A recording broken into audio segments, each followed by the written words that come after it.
Hello all dear aspirants and warmly welcome है दोस्तों आप सभी लोगों का आईफॉस की इस शानदार प्लेटफॉर्म के ऊपर। और बातें हो रही है गैडबी 2025 के सक्सेस वाले स्टूडेंट की, रैंकर वाले स्टूडेंट की। आज हमारे साथ जुड़ी है संजना जी कोलकाता से। और ये भी एक आईएफएस की होनहार और मेहनती स्टूडेंट रही है जिन्होंने इस साल गैडबी 2025 का एग्ज़ाम जो है ऑल इंडिया रैंक 21 से क्वालिफाई किया है, जो कि अपने आप में ही एक ख्वाब होता है। बट ये ख्वाब पूरा करने की जर्नी जो है वो बहुत पहले से शुरू हो गई थी। जब बचपन से हम पढ़ते हैं, स्कूल लेवल जब कंप्लीट करते हैं, तो हर बच्चा जो है वो ख्वाब में मतलब ख्वाब देखना लगता है।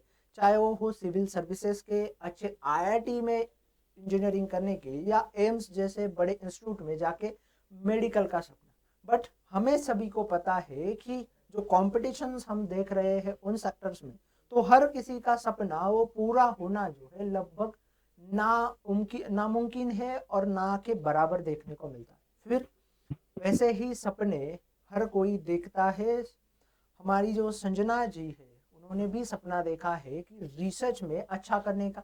फिर नीट में ना हुआ तो उन्होंने हार नहीं मानी, फिर पढ़ना शुरू किया और उन्हें पूरा इंटरेस्ट जो था वो था फिजियोलॉजी में, ह्यूमन फिजियोलॉजी में। तो फिर उन्होंने उनका बीएससी भी जो है उसी कोर्स से किया। फिर बीच में कॉलेज के दौरान उन्हें कुछ बायोटेक का पोर्शन देखने को मिला। फिर उनका जो इंटरेस्ट है उसमें आ गया, फिर उन्होंने रुख किया गैडबी की तरफ। और आप सभी के सामने उनका रिजल्ट जो है वो देखने को मिल रहा है।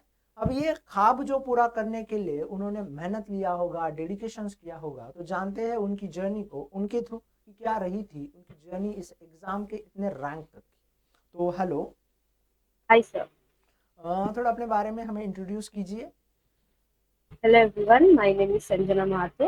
I completed my BSc in Physiology honors from Ram Mohan College, Calcutta University. And then I took a gap year and I prepared for GATP. I graduated previous year only, and this year I made it first. तो आपने जो है आपका graduation पिछले साल ही complete किया था हाँ और इस साल जो है मतलब आपका रैंक आया है, तो हाँ पहले तो सर, आपको। पिछले साल मैंने दिया था आईआईटी जैम, पर उस टाइम मुझे गैटबी के बारे में पता था, पर फॉर्म्स फिर बंद हो गए थे तो मैंने नहीं दिया। तो इस साल मेरा टारगेट था आईआईटी जैम और गैटबी अच्छे से प्रिपेयर करके देने, तो इसीलिए लिया। ओके, चलिए, बहुत अच्छी बात है। तो पहले तो आपको कॉन्ग्रेचुलेशंस मेरे साइड से, पूरा आईएफएस फैमिली की तरफ से, इतना बढ़िया थैंक रैंक लाया है आपने। Thank you sir. तो अब मुझे ये बताओ कि गैडबी को जब से पढ़ना शुरू किया है, तो वहाँ से लेके ऑल इंडिया रैंक 21 तक की जो जर्नी रही है वो शेयर करना मेरे साथ ज़रा। तब सबसे पहला मेरा मोटिव, मेन मोटिव मेरा आईआईटी जैम था। मुझे आईआईटी जैम में बहुत अच्छा रैंक लाना है। पिछले साल मैंने दिया था, पर पिछले साल प्रिपरेशन इतनी अच्छी नहीं थी, तो ऑल इंडिया रैंक 600 या 700 समथिंग आया था। तो ऑब्वियसली, पर मुझे वैसा नहीं था क्योंकि मैंने वैसे करके प्रिपेयर नहीं किया था। I knew I wanted to take a gap year और उसमें मुझे बहुत अच्छे से प्रिपेयर करना। तो प्रीवियस ईयर अगस्त के टाइम मेरा ग्रेजुएशन हो गया था, तो फिर आई वाज सीरियस कि अब एकदम अच्छे से पढ़ना है and I am gonna crack IIT JAM. उस टाइम गैट भी था कि मुझे गैट भी देना है, बट वैसा नहीं था। मतलब मेरा मेन फोकस आईआईटी जैम पे। फिर मैंने प्रिपेयर करना शुरू किया, नोट्स बनाए यूट्यूब एंड ऑल से पढ़ के। मेरे फिजियोलॉजी में बहुत जो सिलेबस है आईआईटी जैम और गैट का, वो मेन बहुत चीज़ें कवर हो जाती है। तो फिर प्रिपेयर करना शुरू किया। फिर बुक्स दिसंबर तक आई कंप्लीटेड द सिलेबस। फिर मैंने मॉक टेस्ट देना शुरू किया and I purchase some books, जिससे मैंने कैटेगरी डिवाइडेड रहती है कि ये चैप्टर है, ये क्वेश्चन है। तो जो जो मिस आउट हो गए मैं एक्स्ट्रा नोट्स बनाती थी। फिर फेब में आईआईटी जैम था, तो आई वाज कॉन्फिडेंट कि मेरा हो जाएगा। आई वाज क्वाइट प्रिपेयर्ड, तो फिर मैंने दिया। पर फिर और मतलब टेस्ट पेपर इतना मतलब टफ था इस बार का। आई डोंट नो, आया रैंक 249 आया। एंड ऑब्वियसली उसमें तो नहीं होना था, तो आई वाज लाइक कि अब तो गैट भी है और वो बहुत अच्छे से देना है। तो 2 महीने थे मेरे पास। आई जस्ट मैंने पूरा ग्रेन कर दिया उस 2 महीने में, और फिर हो गया। बहुत अच्छी बात है। अब मुझे ये बताओ कि जब हम गैटबी के लिए प्रिपरेशन स्टार्ट करते हैं, तो आपने गैटबी का सिलेबस जो है थोड़ा कंपैरेटिवली आईआईटी जाम से थोड़ा ज़्यादा देखने को मिलता है और थोड़ा अलग देखने को मिलता है। तो फिर आपका जो मेन फोकस था वो आईआईटी जाम पे था या फिर गैडबी का था, या मतलब साथ में आपने दोनों को कवर करते चले गए? Sir main focus IIT jam का था, पर मुझे गैट भी देना था। तो पर आईआईटी जैम जैसे डिजायर्ड रैंक चाहिए था वैसा नहीं। तो फिर मैंने गैट का सिलेबस देखा, फिर मैंने देखा बहुत एक ही है पर कुछ कुछ एक्स्ट्रा पोर्शन है। वही एक्स्ट्रा पोर्शन मैंने आपसे और एक आईएफएस के सर है, वो उन सर का नाम मुझे याद नहीं है, वो आप लोग वो क्वेश्चन सीरीज बनाते हैं ना जस्ट एग्जाम्स के पहले कि ये आता है, तो वो बायो स्टैट्स एंड ऑल का, उसमें मुझे कोई आइडिया नहीं है, तो मुझे उससे थोड़ा बहुत पढ़ना था, वो सब मैंने आपसे पढ़ा था। और वो सब बहुत आए भी थे इस बार गैट के एग्जाम में, आप लोग के बहुत क्वेश्चन आए भी थे। चलिए, वो तो अच्छी बात है। अब मुझे ये बताओ कि आपने मतलब स्टडी किया है, नोट्स बनाए थे, तो आपकी अब ऊपर से आपने ड्रॉप आउट लिया था 1 साल तक का, तो फिर आपकी ये जर्नी जो है, मतलब आपका रूटीन कैसे होता था पढ़ने का, डेली का? आप नोट्स कैसे बनाती थी, आप रिवाइज कैसे करती थी? तो ये बहुत इम्पोर्टेंट है, कंसिस्टेंसी। एक बार अगर एक दिन भी हिल गया तो पूरा बिगड़ जाता है फ्लो। पहले तो I use to take it easy कि मैं मतलब मैक्सिमम चीज तो पढ़ी हुई थी, कुछ कुछ एक्स्ट्रा होती थी जो नहीं आती थी, टॉपिक्स एंड ऑल। मेन मेरा बायो पे उतना नहीं था, मेन मेरा था फिजिक्स केमिस्ट्री और मैथ्स का, क्योंकि वो आउट ऑफ टच हो गया था पूरे 3-4 साल, 3 साल तक ऑलमोस्ट। और कोविड में भी वैसा कुछ था नहीं, तो और 4 साल बोल ही सकते, तो वो प्रिपेयर करना मेरे लिए ज़्यादा इम्पोर्टेंट था। और फिर बायो का मैंने यूट्यूब से पढ़ा था कुछ कुछ, क्योंकि आईआईटी जम गैट भी आने से बहुत आ जाते हैं, बहुत वीडियोज आ जाते हैं, मैंने यूट्यूब से पढ़ा था। फिर दो बुक्स थे मेरे पास, I don't remember the name, पर वो बुक से मैंने नोट बनाए थे, क्योंकि मैंने किसी का इंटरव्यू देखा था, उन्होंने बोला था कि आप जितना भी वीडियोज एंड ऑल पढ़ लो, बुक्स पढ़ना बहुत इंपॉर्टेंट होता है, क्योंकि बुक्स आपका एक्चुअल कंसेप्ट आप क्लियर कर सकते हो। तो मैंने बुक्स एंड ऑल पढ़े थे, मैं नोट्स बनाती थी। दिसंबर तक नोट्स तो बनाना हो गया था, उसके बाद था कंसिस्टेंट रहना। Like I used to get up at 6:30 AM sharp. फिर 7 तक सब फ्रेशन अप होके एंड ब्रेकफास्ट वेकफास्ट करके 7 तक जो मैं पढ़ने बैठती थी, फिर I used to get up at directly at 12, 12 बजे उठती थी मैं। क्योंकि मैं वैसी हूँ, मतलब मैं अगर पढ़ने बैठूंगी तो मैं पूरा पढ़ूंगी, मतलब एकदम लॉन्ग स्ट्रेच ऑफ टाइम तक। मैं ये 2 घंटे पढ़ के फिर उठ के फिर I can't sit like that.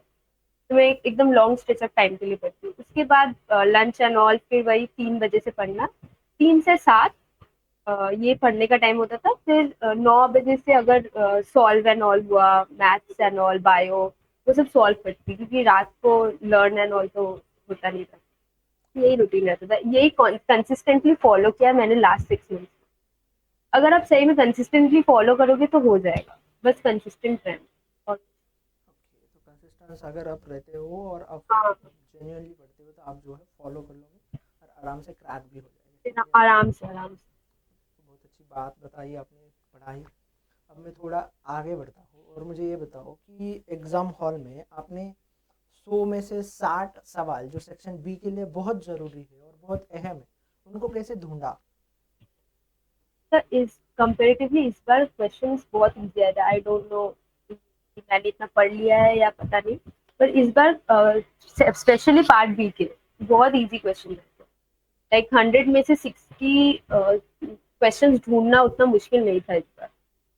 अब मैं और मेन फैक्टर ये सर, वो जो बायोस्टैट्स का था उसमें मुझे कोई मतलब कोई आइडिया ही नहीं था मुझे बायोस्टैट्स का, पर लास्ट कुछ दिनों में मैंने बायोस्टैट्स आप लोग के यहीं से किया था। यूट्यूब पे वीडियो है बायोस्टैट्स की, वो उससे किया था, और जो जो क्वेश्चंस थे और थोड़ा थोड़ा एक्स्ट्रा बना लिया था, तो उसमें से प्लस पॉइंट्स मिल गए थे। तो 100 में से 60 क्वेश्चन इस बार काफी इजी थे। That's why I was expecting more. I wasn't expecting 197 out of 240. I was expecting beyond 210. But पता नहीं। कोई ना, ये भी बहुत अच्छा स्कोर है। और मुझे ये बताओ कि सेक्शन ए के लिए क्या था फिर प्लान? तो सेक्शन ए के लिए केमिस्ट्री मेरा सही है, मैं मेरा मैथ्स भी ठीक ठाक है, बट फिजिक्स मेरे से, मुझे मतलब मेरे से होता ही नहीं है। आई जस्ट कांट, मेरे से नहीं होता है। तो फिजिक्स में मेरा यही था, मैंने देखे थे प्रीवियस ईयर्स के क्वेश्चंस, मैंने देखे थे कि आपका इससे आता है 1D, 2D और ग्रेविटेशन। मतलब मैंने देख रखे थे कि इन सब से क्वेश्चंस रिपीट होते हैं, तो मैंने वही सब चैप्टर्स पढ़ लिए थे। या कर लिए थे उसी रिलेटेड मैंने कर लिया था, क्योंकि अगर कोई भी आप प्रीवियस ईयर्स के क्वेश्चन लेके बैठोगे तो आप डिकोड कर सकते हो कि कौन से चैप्टर से ज्यादा पूछता है। ऑब्वियसली कुछ कुछ ईयर्स में अनयूजुअल आ जाते हैं, लाइक उस चैप्टर से नहीं आया होगा, आपको दे दिया होगा, बट इट्स ओके, वो एडजस्ट हो जाता है। तो मैंने कुछ कुछ देख लिया, जैसे मोशन इन 1D से आता है, मोशन इन 2D से आता है, ग्रेविटेशन से आता है, इलेक्ट्रिसिटी से आता है, कैपेसिटर एंड ऑल वो सब से आता है। तो वो सब मैंने कर लिया था, वो सब मैं करती गई थी। मैथ्स मेरा सही है, तो मैथ्स में मुझे इश्यू नहीं हुआ। और जनरली बोले तो पार्ट ए में मैथ्स का आपका 10 to 12 लेवल में भी था, ऑब्वियस 10 लेवल, 9-10 लेवल का भी था, और 10 to 12 लेवल का भी। तो कंपेटिवली वो इजी हो गया था। और केमिस्ट्री वाज आल्सो गुड। अच्छा, अच्छी बात है। अब मुझे ये बताओ कि जो भी नए दोस्त होंगे, जो भी नए जूनियर्स होंगे, आपके एस्पिरेंट्स होंगे, आपको देख के मोटिवेट होके वो पढ़ना शुरू करेंगे 11वीं के लिए, तो उनके लिए क्या सलाह देना चाहोगे, क्या सजेशंस देना चाहोगे?